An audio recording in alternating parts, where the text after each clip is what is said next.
My name is Amy Clark, Courtney, now Courtney. I grew up on the farm along with all of the Austin kids.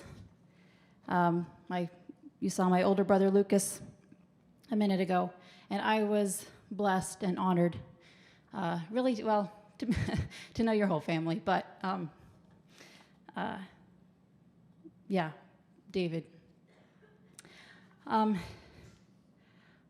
I'm not going to apologize in advance for crying because there's no shame in tears. That's where the love comes from.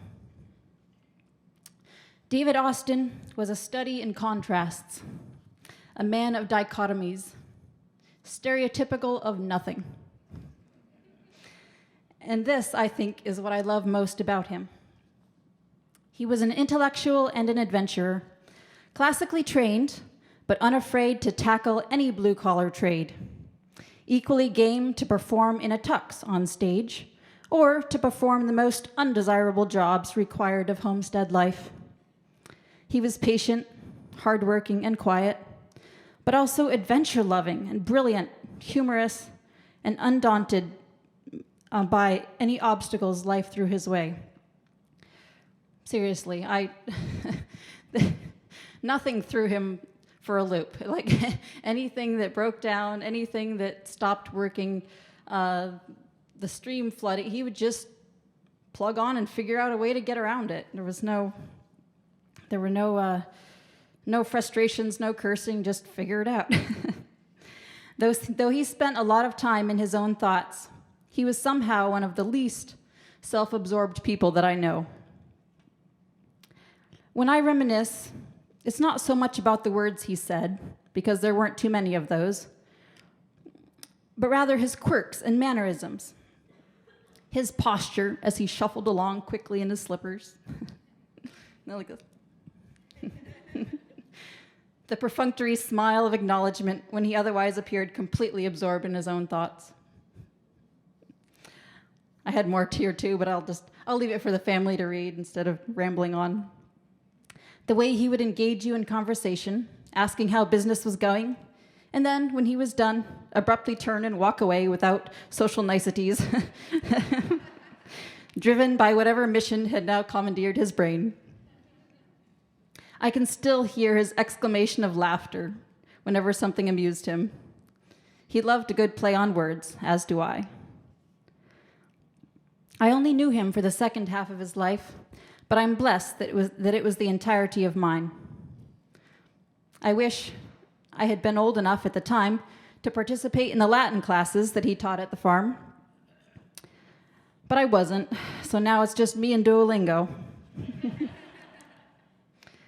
In 2004, I started my first job as a sales clerk at Tideland, and he was my boss. In this role, he was quiet, pragmatic, disciplined, patient, and sometimes a little sleepy. During the 5 years that I worked for him, or I should say the 5 summers that I worked for him, there was really only one occasion that I remember him speaking sternly to me, though I know I deserved it more than that. Normally, I rode into town with him in the mornings, but one day, I decided to bike the 12 miles from my house to Tideland. I miscalculated the time it would take me, though, and arrived a half hour late. He spoke to me then of the importance of punctuality.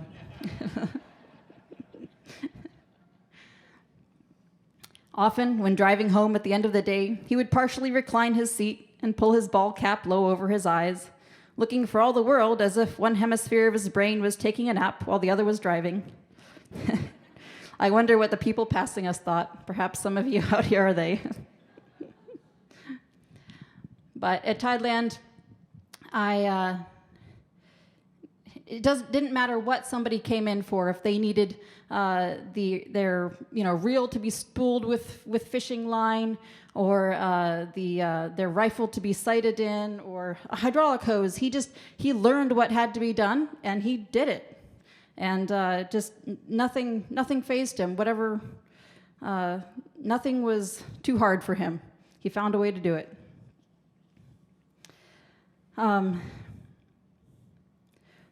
I have David to thank for my deep love of live cello music. How could I have been so fortunate to grow up in a little pinprick on a map, in the woods, on an island, in this vast wilderness, and have been surrounded by such a rich musical heritage? It goes beyond him, of course. Donna, my dad and family, so many others. But David was so gifted on the cello, and that instrument speaks to me like none other. In July of 2022, I was up in Homer guiding a birding tour, and our group stayed at a sweet little bed and breakfast. The host happened to be a cellist, and he treated us with an impromptu performance early one morning before we left. Most were pieces that I had heard David play countless times since I was a wee one, and in that moment, those familiar sound waves washed over me, and I cried. Sobbed, actually, much to my chagrin, and couldn't stop for minutes, which is not usual for me. The poor cellist didn't know how to react. I was trying to reassure him that I was okay. But later that day, I heard that David had experienced a seizure or stroke that morning and had been medevaced out for evaluation. We did not know then that it was the beginning of his whirlwind battle with brain cancer. Dostoevsky said, "Beauty will save the world." Analytical minds can debate the merits and limitations of that claim, but the poets know the truth. Artists of all types, creators and messengers of beauty, point us to the divine. Music is a gentle persuasion that transcends and confounds reason, a form of love. David Austin was one such artist. His worship through music was not constrained to hallowed walls of concert halls. Sure, he played in Carnegie Hall, but also on a makeshift barge bobbing in Port Frederick, and in a hayfield serenading the cows and bears. I wonder which he enjoyed more. He shared his gift with the same passion and dedication, no matter how lofty or humble the occasion. Likewise, his worship was not constrained to the church or tabernacle walls. His actions were selfless, and he never turned away a person in need. Though I'm sure they exist, I honestly cannot think of one time that he didn't act with absolute integrity, and he treated every person, young or old, rich or poor, with respect. My favorite image, seared in my mind, is of him driving his four-wheeler up the trail, dressed to the nines, in his parka, scarf, ball cap, and knit cap, carrying his cello. No deep snow drifts, high water, glare ice, or mechanical failures discouraged him. He always found a way to get where he wanted to go. I miss him dearly, and I will never not think of him every time I hear a cello.